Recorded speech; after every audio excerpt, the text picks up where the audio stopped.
ప్రభు యొక్క ఘనమైన నామాన్ని బట్టి ప్రతి ఒక్కరికి వందనాలు చెల్లిస్తూ ఉన్నాను. ఈ ఉదయకాలాన్ని ఆయన గొప్ప సన్నిధిని బట్టి ప్రతి ఒక్కరు కూడా స్తుతించాలి. ఎల్లప్పుడూ స్తుతించాలి. కీర్తన గ్రంథము 100వ అధ్యాయము 2వ వచనం. సంతోషంతో యెహోవాను సేవించుడి, ఉత్సాహగానం చేయుచు ఆయన సన్నిధికి రండి. ఎప్పుడు నువ్వు ఆయన స్తుతించగలవు? హృదయపూర్వకంగా ఆయన చేసినటువంటి మేలు ధ్యానిస్తూ ఉన్నప్పుడు, ఇంకా నీ జీవితంలో చేసినటువంటి వాటన్నిటిని బట్టి కృతజ్ఞతార్పణలు అర్పిస్తూ ఉన్నప్పుడు, ప్రతి ఉదయకాలాన్నే అన్నిటికంటే ప్రాముఖ్యంగా ఆయన సన్నిధి నుంచి వెతుకుతూ ఉన్నప్పుడు ఖచ్చితంగా నువ్వు స్తుతించగలుగుతావు. యెషయా గ్రంథము 57వ అధ్యాయము 15వ వచనం. మహాగణుడును మహోన్నతుడును పరిశుద్ధుడును నిత్య నివాసియునైన వాడు ఇలాగ సెలవిస్తున్నాడు. నేను మహోన్నతమైన పరిశుద్ధ స్థలములో నివసించువాడును. ఆయనను వినయము గలవారి ప్రాణమును ఉజ్జింపజేయుటకును, నలిగిన వారి ప్రాణం ఉజ్జింపజేయుటకును, వినయము గలవారి యొద్దను దీన మనసు గలవారి యొద్ద నివసించున్నాను. కనుక వినయంగా ఎవరైతే ఉంటారో, నలిగినటువంటి స్థితులు ఎవరైతే ఉంటారో, దీన మనసు ఎవరైతే కలిగి ఉంటారో, వారు స్తుతించేటువంటి స్తుతుల మీద ఆయన ఆసీనుడైన వాడుగా ఉన్నాడు. అటువారే ఆయన స్వరాన్ని వినగలరు. అటువారు ఆయన మాటలను బట్టి లోబడి తమ మార్గాన్ని సరళం చేసుకోగలిగినటువంటి నడిపింపుని పొందుకోగలుగుతారు. కానీ తమ సొంత ఆలోచనలు ఆధారంగా చేసుకొని, ఆ విగ్రహాలుగా మలుచుకొని, వాటికి ఎవరైతే సాగిలపడుతూ ఉంటారో, అటువంటి వారి విషయంలోని ఆయన ఏం చేయగలడు? కనుక నీవు సరిచేసుకోగలగాలి. నువ్వు స్తుతించాలి. నువ్వు స్తుతిస్తుండగానే నీ మార్గాలన్నీ కూడా సరళమవుతాయని నువ్వు తెలుసుకోగలగాలి. కనుక ఈ దినాన మన సొంత ఆలోచనలు మన పరుగులెత్తడం కాదు. ఈరోజు నీ యొక్క భక్తి ఎలాగుందనేది ఆయన సన్నిధిలోకి వచ్చినప్పుడు మాత్రమే నువ్వు తెలుసుకోగలుగుతావు.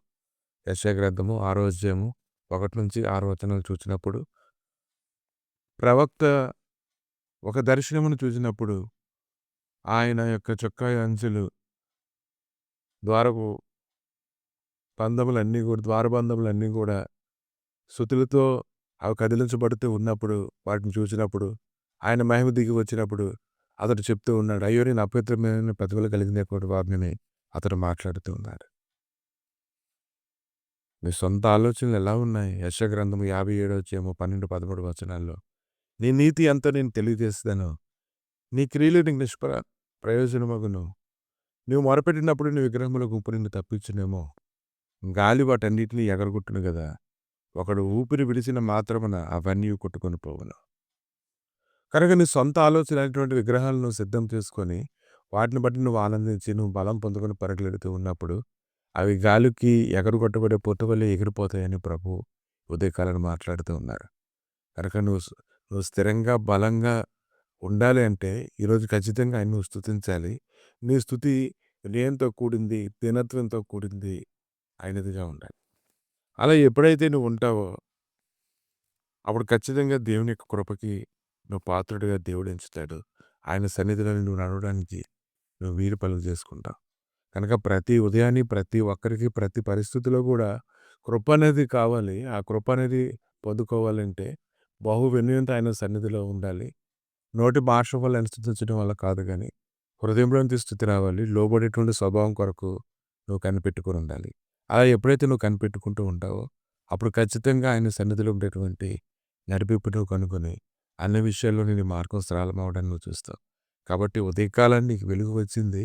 నువ్వు దేశరెళ్ళాలి. ఆయన మాటలు ఎవరైతే వింటారో, వారి హృదయాలు ఆయన మాటలతో ఎవరైతే నింపుకుంటారో, వారు ఖచ్చితంగా అన్ని విషయములలో బలవంతులుగా ఉండి స్థిరపరచబడతారు. ప్రభా, ఈ ఉదయకాలాన్ని నాయన నిన్ను స్తుతించడం ఎంతో మంచిది తండ్రి.